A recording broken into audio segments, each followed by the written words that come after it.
It's finally happening. The New York Knicks are clicking on all cylinders, and they finally look like a cohesive basketball team that is the second best team in the Eastern Conference still.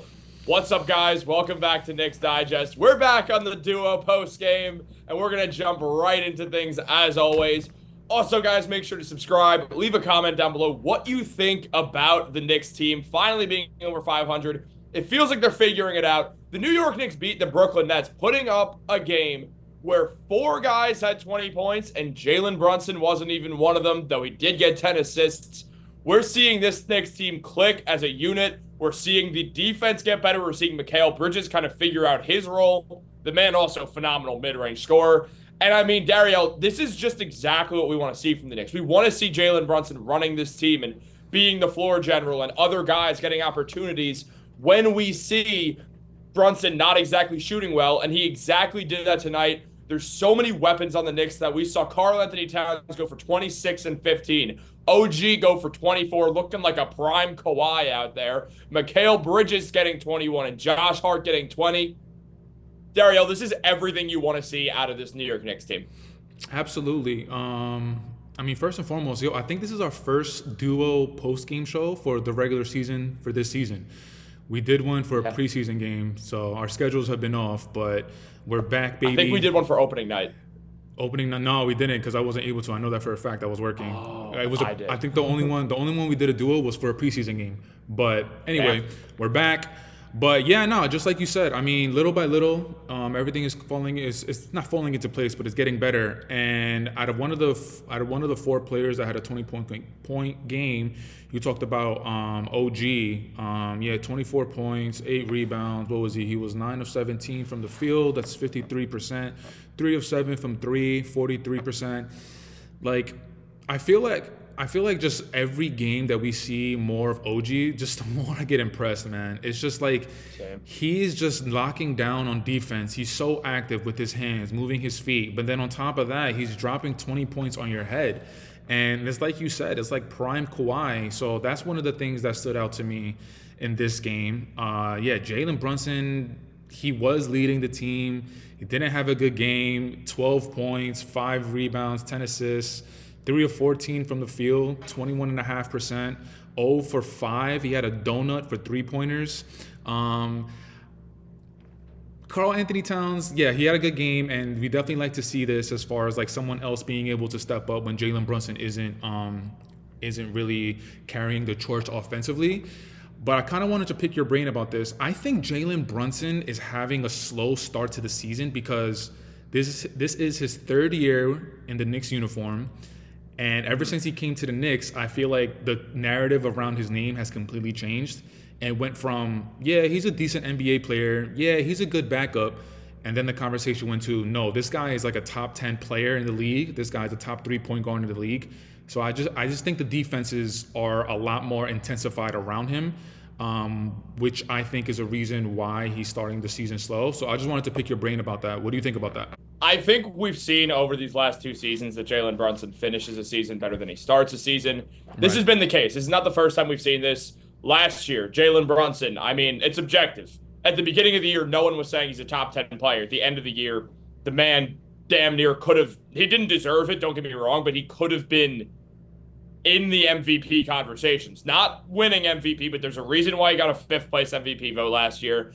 Brunson is becoming a player who it feels like his best basketball happens after the season's been underway. Right. And sometimes is that like, well, could you just play great all season? Like it's not that he's not playing great. He's still looking phenomenal, but it's like his best basketball does usually come after the All-Star break and into the playoffs, which I mean, there's a time for your best basketball to come. Jalen Brunson does it at the exact right time.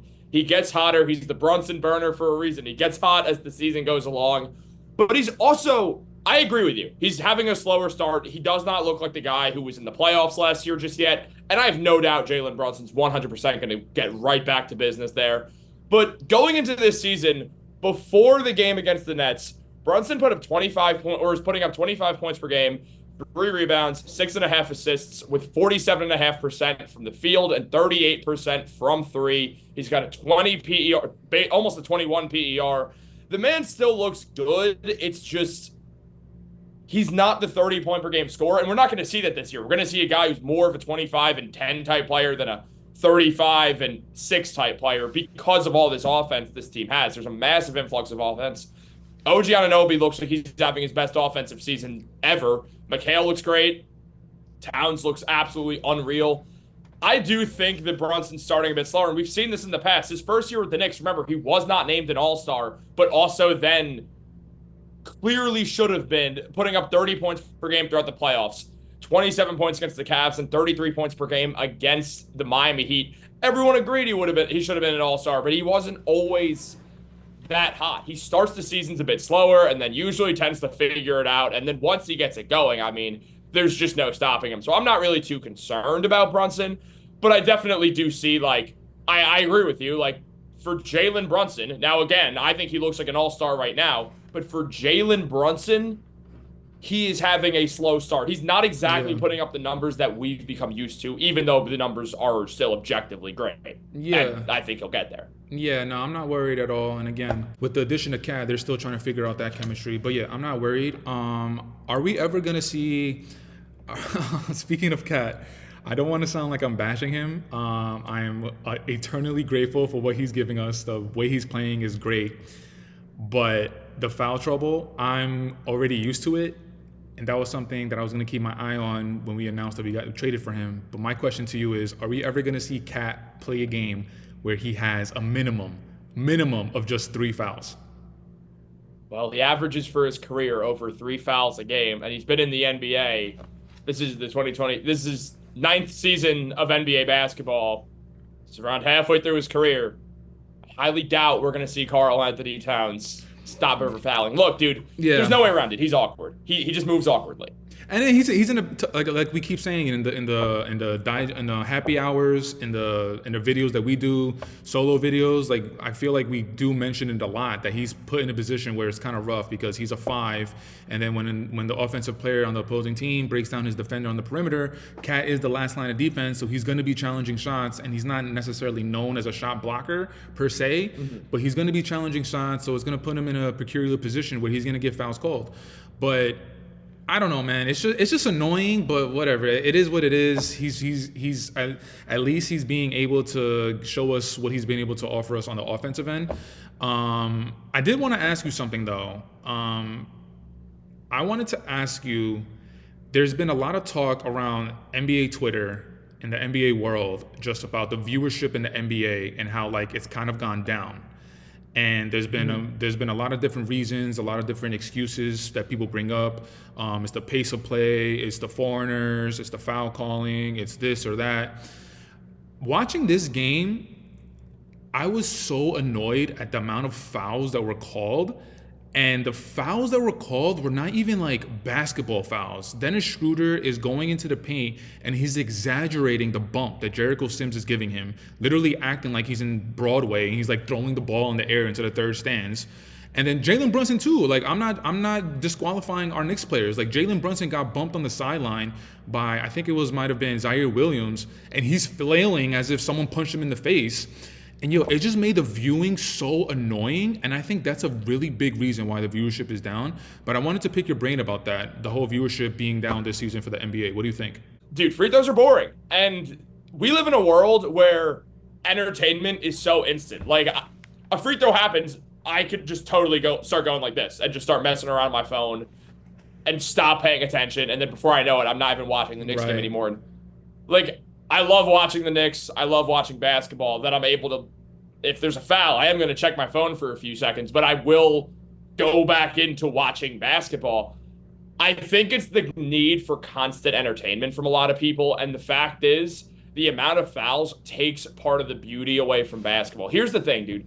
Part of the beauty of it is that, unlike baseball, unlike football, it's kind of constant. 100%. Like football, there's way more time not in plays than in plays. It's an insane difference. 95% of the game is huddles and stuff that's not action.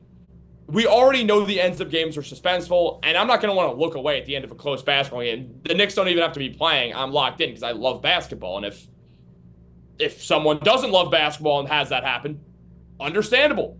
No one's saying you have to love it, but there's too many fouls throughout the game. There's too much stoppage of play. They're extending the games too long. Basketball used to be a sport, and I don't know why I'm saying this like I'm 65 years old. I'm literally 23, dude. I was born in 2001. The era I grew up on was basically just Steph Curry coming in and changing basketball forever to begin with. Now, considering all that, all these fouls, dude, it makes it boring. Like, it's just way less interesting. I'd rather watch teams not shoot free throws. It's why the playoffs are better because, well, outside of, the playoff factor of it, it's why the way that they ref playoffs are better, where you're allowed to have real contact. The regular season, it's so dainty. I mean, now this is just an objectively bad call, but OG blocked Dennis Schroeder, and if OG's showing emotion, then something's up. Because they call a foul. Tony Brothers calls a foul on it. OG didn't touch Schroeder. He didn't come near him. And frankly, if they slightly made contact, it shouldn't be a foul. Basketball is a contact sport. I don't understand the change into making it where the contact in basketball is less so. Now, when basketball was first created by James Naismith, it was 8-on-8. You did not dribble, and there was also tackling involved. It's a matter of you have to grow as a sport, but at the same time, what you have to do is not let the sport become a non-contact sport. The game on Friday, today's game, it's like every time the Knicks are on the offensive end, like I'm excited, but at the same time, I'm like, okay, whoever drives to the lane is going to get a foul call. And it takes the enjoyment away from the game. And you make a really good point that you just said. You said that basketball is supposed to be a constant motion game, constant movement, up and down. And that's the reason why I loved it, because you're so active when you play. You're playing defense, you're moving around, you get the rebound, you're jumping, you're setting screens. It's constant motion. But then if you're stopping play every single time someone touches someone, it takes away from the enjoyment of playing, and it takes away the enjoyment of watching it. And I don't know, dude, I don't like what I'm seeing. Now, I only raised this question because today it was really bad to me. Friday, I think it was a little better, but whenever I'm catching these games on ESPN, if it's the Lakers or any other team, I'm seeing the same thing, and I just don't know what the league is gonna look like. I don't know if they're gonna revert back to maybe the 2000s or 2010s, where they're gonna allow a little bit more physical contact. And one thing I wanted to also bring up was, how did you feel seeing Cat on the floor when he landed on his back, knowing that he missed Friday's game with the knee contusion? Are you a little worried of his durability, and he's gonna be able to play through these little knick-knack injuries? I think the fact that we've seen Towns take these injuries and stay on the court's a good sign. Now, he did come out at the end of the game, but he fell hard, and why risk it when he's already gotten a little bruised up?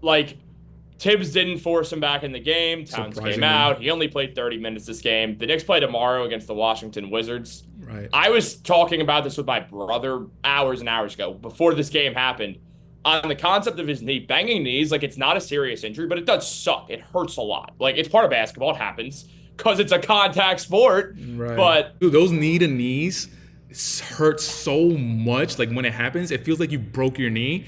And then, it's sore for the next couple of days. So, but yeah, my bad. Dude, I tapped knees with someone in a rec basketball league game a few days ago.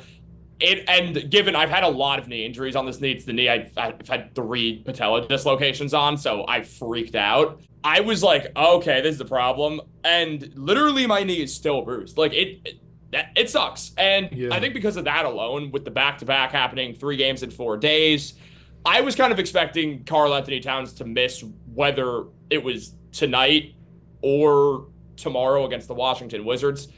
I'd be completely shocked if Towns plays tomorrow against the Wizards. And frankly, I don't want him to. I don't want Towns to play. Let's not make a guy play through multiple, bruises and stuff. First of all, it's the Wizards. You shouldn't need Karl Anthony Towns to win this game. You still have a great roster of Jalen Brunson, Mikal Bridges, Josh Hart, OG Anunoby. You could throw Jericho Sims in there, who looked better tonight, and then actually play Ariel Huckporty, who we both know deserves the minutes. Yeah. But regardless, I think they'll be fine without him, and they should definitely give him the night off, just because Towns does have an absurd role with this team. I mean, we saw it tonight. He only played 30 minutes, still put up 26 points, had the second highest plus-minus on the team, only second to Mikal Bridges, who played 45 minutes, which in itself is not a great move. But no. dude, Towns looks unreal. He looks so good. Like, No, he was I great. went on record right after the trade and was actively like, nope, bad trade. Julius Randle's better than him. No, he is not. I was dead wrong. Julius Randle isn't. Shout out Julius. Great game tonight. Hit a game-winning 3. Facts. But dude, I'm gonna keep it positive. I'm not gonna bring anything up. I'm gonna keep it positive. This is positive Dariel on this post game. It's gonna be something different to see. There's a couple things that I can bring up that I still don't like from Cat. But Cat, we're gonna be praising you in this post game. You're doing your thing. Salute. Keep doing your thing. And if you play tomorrow, drop 40 on the Wizards. But if you also rest, it's fine. So it's no big deal. also, just one more thing: the fact that Josh Hart, 28-8, Josh Hart, along with a few different guys, specifically OG Anunoby. These Knicks role players, especially with Mikal Bridges, it feels like every day with the Knicks, he's just figuring it out more and more, like what his role is, what to do, how to play for this team. Because he's just been progressively getting better since the season began. Yeah, he started slow. I think we were all kind of worried about it, considering what the Knicks gave up for Mikal. Right. But, I mean, the role players, specifically as Josh Hart and OG Anunoby, they're having the best seasons of their careers. And Josh Hart tonight exemplified that once again. The man has just this incredible ability to just do everything right on the court. Mike Breen said it in the middle of the game.